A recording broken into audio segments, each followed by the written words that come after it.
Pessoal, vamos então prosseguir no nosso curso do projeto SHS em relação à parte de materiais, de como fabricar, como produzir os tijolos de solo-cimento. Essa parte de agora vai tratar da produção dos tijolos em si, ok? Processo de fabricação dos tijolos, tá? Essa produção dos tijolos de solo-cimento, ela é realizada em 4 grandes etapas. A gente tem a primeira, que é o armazenamento dos componentes. Em seguida, a preparação da mistura que vai ser despejada na máquina para serem fabricados os tijolos. Em seguida, a moldagem dos tijolos na prensa. Logo após, a cura dos tijolos que foram produzidos e, enfim, os testes após a fabricação dos tijolos. A seguir, a gente vai ver cada uma dessas etapas em maior detalhe, tá?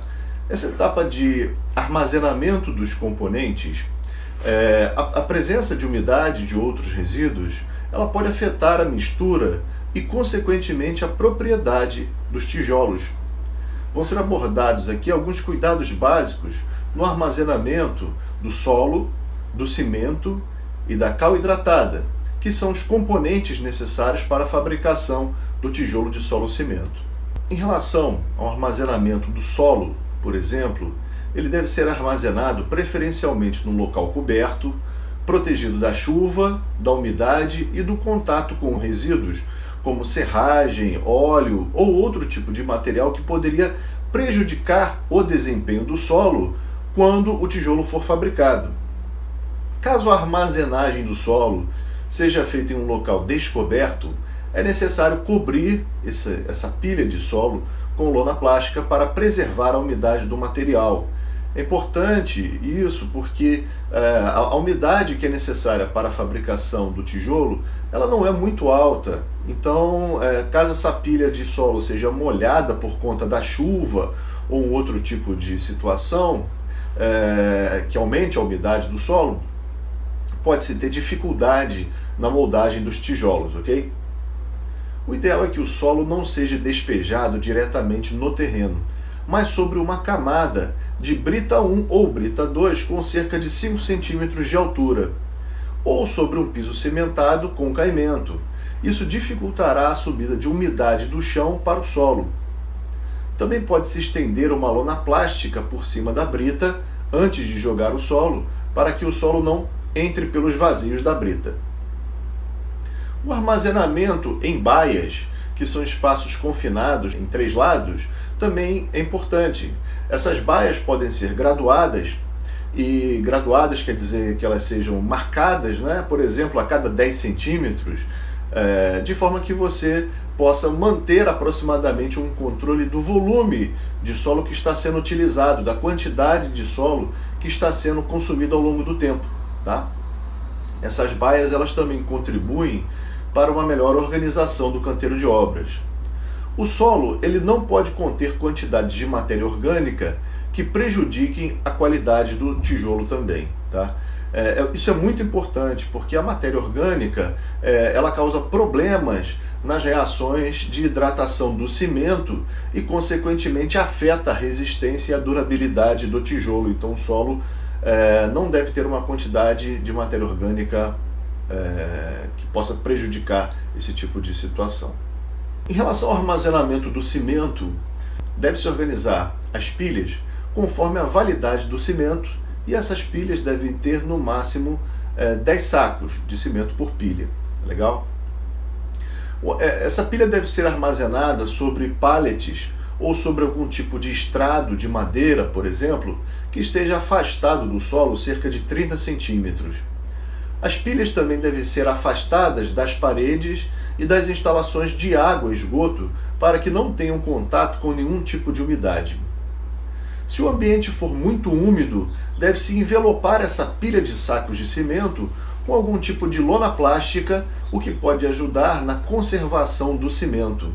O cimento, se estiver empedrado, não deve ser utilizado para fins estruturais, ou seja, ele poderia ser utilizado para uma finalidade não estrutural, como a realização de um contrapiso, uma calçada, mas não para uma finalidade estrutural.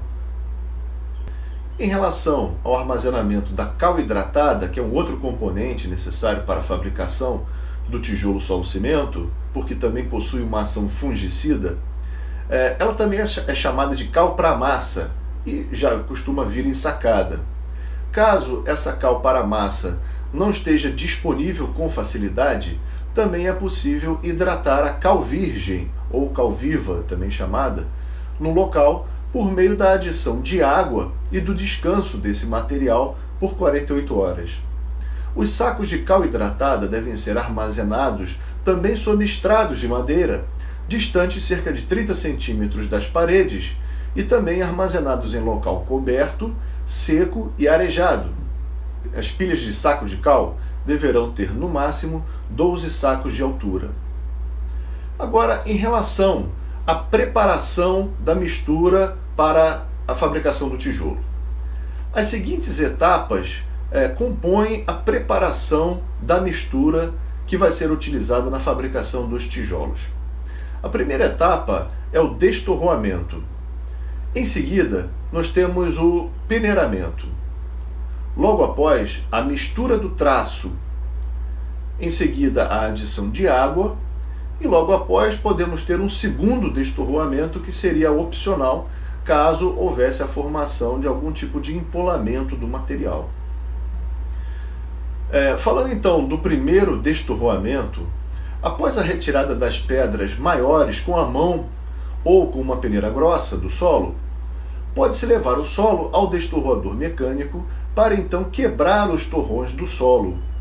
Esse equipamento, o destorroador, ele é muito importante porque vai reduzir o tamanho dos grãos que estão aglomerados do solo, de forma a se ter uma maior uniformidade do material para a fabricação dos tijolos. Para melhor qualidade desse destorroamento, pode-se lançar o solo aos poucos no destorroador, ou então destorroar esse material mais de uma vez no destorroador. Se não houver um destorroador mecânico, o que é o ideal, é o recomendado, pode-se tentar usar um pilão de madeira socando o solo contra o chão duro, ou então destorroar com a mão o solo ou outro meio, tendo em mente que esses processos de longe são menos eficientes do que um destorroador mecânico. Após ser destorroado, o solo deve ser peneirado com a peneira de café, que é uma peneira com abertura de 5 milímetros. Pode-se utilizar a peneira de mão, nesse caso, ou então pendurar uma tela metálica com abertura de 5 milímetros em um cavalete de madeira e então lançar o solo com a pá de encontro a essa tela, de forma que o solo que passa pela tela já é o solo peneirado.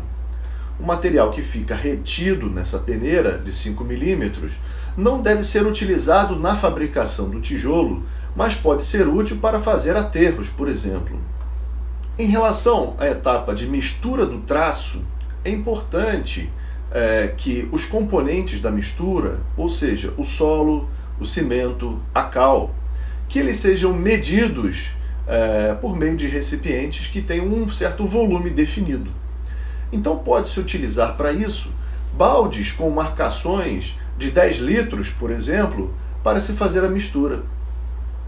Então, vamos supor que você tenha que preparar um traço 1:9, que deve respeitar a proporção de um balde de cimento para 9 baldes de solo. É importante que na hora de colocar o solo ou colocar o cimento no balde, você respeite exatamente a marcação dos 10 litros, por exemplo. Como a proporção de cal é de 2% da mistura, então nós temos 2% de 10 baldes, ou seja, 2% de 100 litros, porque cada balde tem 10 litros, que seria em torno de 2 litros de cal, tá? Para esse traço. Ao colocar o cimento ou o solo no balde, não se deve bater o balde no chão, pois isso afetará a quantidade de material em cada balde. Dessa forma, deve-se lançar livremente o material e ajeitar com a mão até completar a quantidade desejada no balde. O tempo máximo de utilização da mistura deve ser de 1 hora. Essa mistura deve ser armazenada na sombra e coberta para manter as propriedades, por exemplo, a umidade que foi misturada no material. A próxima etapa da preparação da mistura do material que vai compor o tijolo é a adição da água. Essa água que vai ser empregada no tijolo deve ser tão limpa como a água de banho ou água de beber. A quantidade de água a ser adicionada dependerá da umidade natural do solo no momento da mistura. Ou seja, o solo que já está naturalmente mais úmido, ele vai precisar de uma quantidade menor de água para ser adicionada na mistura.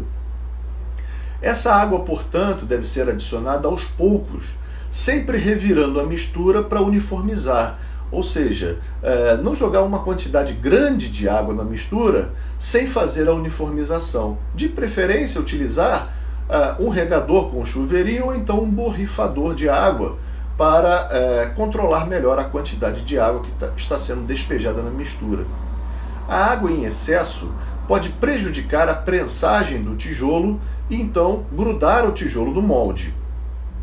A água, por sua vez, em falta, pode enfraquecer o tijolo e dificultar a sua compactação. Em seguida, deve-se cobrir o material que já tem água misturada com lona. A umidade ela é um fator muito importante porque a dosagem certa dessa umidade ela proporcionará um tijolo mais compacto, a fabricação de um tijolo mais compacto e, portanto, mais resistente.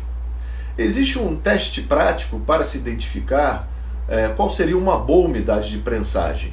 É um teste bastante simples. Consiste em você amassar na palma da mão um punhado dessa mistura de solo, cimento e cal, que já tem água misturada, apertando essa mistura contra os dedos. Se por acaso essa massa, depois de apertada contra a sua mão, se essa massa suar, ou seja, expulsar água, então a quantidade de água nessa mistura está em excesso. Nesse caso, deve-se adicionar mais material misturado em sua umidade natural. Se a massa não suar, você pode tentar dividir essa bolinha com a mão em duas partes. Se por acaso essa massa esfarelar, ou seja, se ela desmanchar, é um indicativo que falta água na sua mistura. Nesse caso, deve-se adicionar água aos poucos e então repetir o teste até que as duas faces da bolinha dividida fiquem com contornos bem definidos, contornos firmes, sem esfarelar e nem suar. Preste atenção na quantidade de água que for adicionada à mistura, ou seja, quantos litros de água, por exemplo, foram adicionados em quantos litros de mistura, para você repetir em outros traços.